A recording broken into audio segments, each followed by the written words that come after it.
द्रष्टे राज्यकर्ते शरद पवार. महाराष्ट्राचा Sahyadri. The untold stories of Sharad Pawar. महाराष्ट्रात 1978ला पुरोगामी लोकशाही दलाचं सरकार सत्तेत आलं आणि शरद पवार पहिल्यांदा मुख्यमंत्री झाले. वयाच्या 38व्या वर्षी ते स्वतंत्र भारतातले सर्वात तरुण मुख्यमंत्री बनले. मुख्यमंत्री झाल्यानंतर त्यांनी 10व्याच दिवशी मराठवाडा विद्यापीठाचा नामांतर ठराव विधिमंडळात मंजूर करून घेतला. समाजातील काही लोकांनी या ठरावाला विरोध करत हिंसाचार, जाळपोळ केल्यानं त्यांना हा निर्णय स्थगित करावा लागला. मात्र 1993 मध्ये पुन्हा मुख्यमंत्रीपदाची धुरा खांद्यावर आल्यावर त्यांनी हा प्रश्न मार्गी लावला. त्यामुळेच 16 वर्षांच्या संघर्षानंतर शेवटी 14 जानेवारी 1994ला डॉक्टर बाबासाहेब आंबेडकर मराठवाडा विद्यापीठ असा नामविस्तार अंमलात आला. त्यांच्याच कार्यकाळात 1994 मध्ये नांदेडला स्वामी रामानंद तीर्थ विद्यापीठाची स्थापना झाली. छत्रपती शिवाजी महाराज, महात्मा फुले, राजर्षी शाहू, डॉक्टर बाबासाहेब आंबेडकर या महानायकांचे विचार नव्या पिढीपर्यंत पोहोचले पाहिजेत अशी शरद पवारांची भूमिका होती. जन्मशताब्दीचं निमित्त साधून पवारांनी फुले आणि आंबेडकरांचं उपलब्ध साहित्य प्रकाशित करण्याचा निर्णय घेतला. नंतर त्यांनी राजर्षी शाहू चरित्र साधने प्रकाशन समिती स्थापन केली आणि राजर्षी शाहूंवरच्या साहित्याचं संकलन करून ते जनतेसमोर ठेवलं. महापुरुषांचं साहित्य सर्वसामान्यांना परवडणाऱ्या दरात उपलब्ध होईल याकडेही पवारांनी लक्ष दिलं. पवारांनी वांद्रे कुर्ला कॉम्प्लेक्सच्या कामाला गती दिली. या नव्या आर्थिक केंद्रासाठी उत्तम पायाभूत सुविधा, चांगली दळणवळण व्यवस्था उभारली. त्याचाच परिणाम म्हणजे अनेक मोठे उद्योग, नामांकित कंपन्या मुंबईत आल्या. 1980च्या आसपास मुंबईजवळ नैसर्गिक वायूचे साठे सापडले. त्यावेळी मुख्यमंत्री म्हणून त्यांनी राज्यात नैसर्गिक वायूवर आधारित उद्योगधंदे उभारले जावेत ही आग्रहाची भूमिका घेतली. त्यामुळेच रायगड जिल्ह्यात पेट्रोकेमिकलवर आधारित अनेक उद्योग उभे राहिले. राज्याच्या भरभराटीसाठी नैसर्गिक साधन संपत्तीचा चांगल्या प्रकारे उपयोग कसा करता येईल यासाठी ते नेहमीच प्रयत्नशील राहिले. पवारांनी 1988 मध्ये दुसऱ्यांदा मुख्यमंत्री झाल्यावर वर्षभरातच यशवंतराव चव्हाण मुक्त विद्यापीठ उभारलं. शिक्षणाची आस असलेल्या पण परिस्थितीमुळे शिक्षण पूर्ण न करू शकलेल्यांसाठी हा एक मोठा आधार ठरला. 1988 मध्ये पवारांनी रोजगार हमी योजनेअंतर्गत फळबाग लागवड सुरू केली. सामान्य शेतकऱ्याला फळबागा हा परवडणारा विषय नव्हता.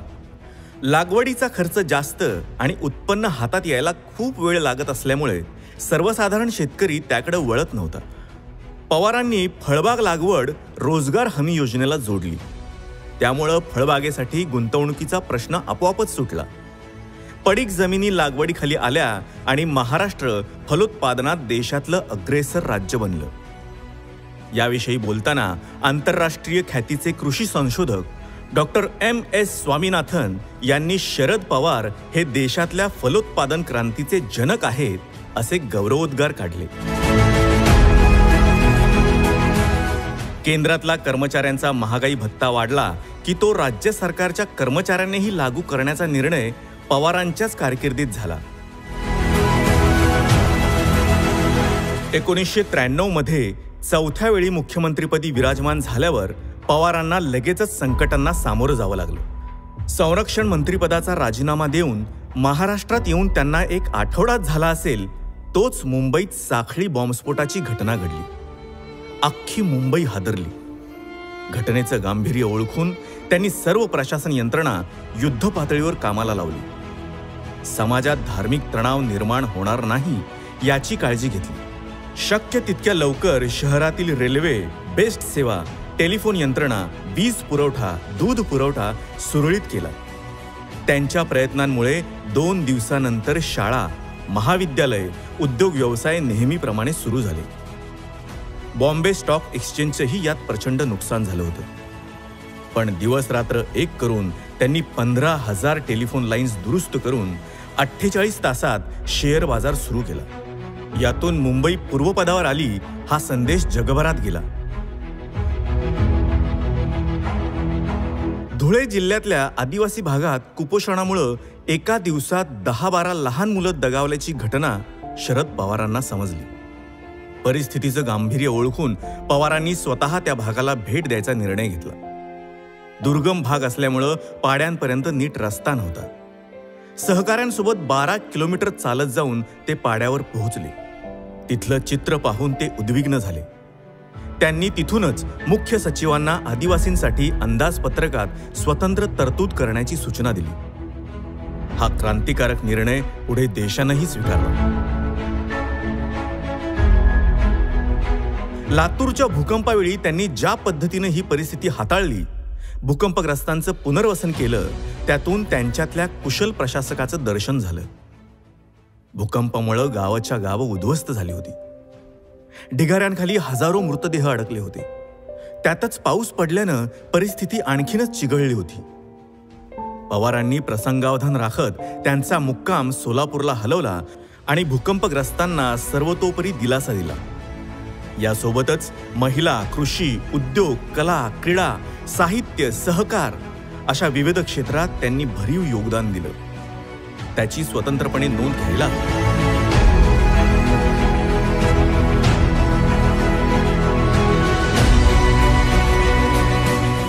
सत्ता गमवावी लागेल हा धोका असताना देखील त्याला महत्त्व न देता पवारांनी मुख्यमंत्री म्हणून लोकहिताचे अनेक निर्णय धडाडीने घेतले.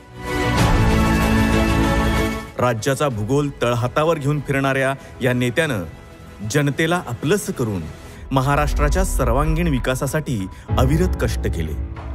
महाराष्ट्राला प्रगतीपथावर आणलं. शरद पवारांच्या या योगदानासाठी मराठी माणूस कायमच त्यांचा ऋणी राहील.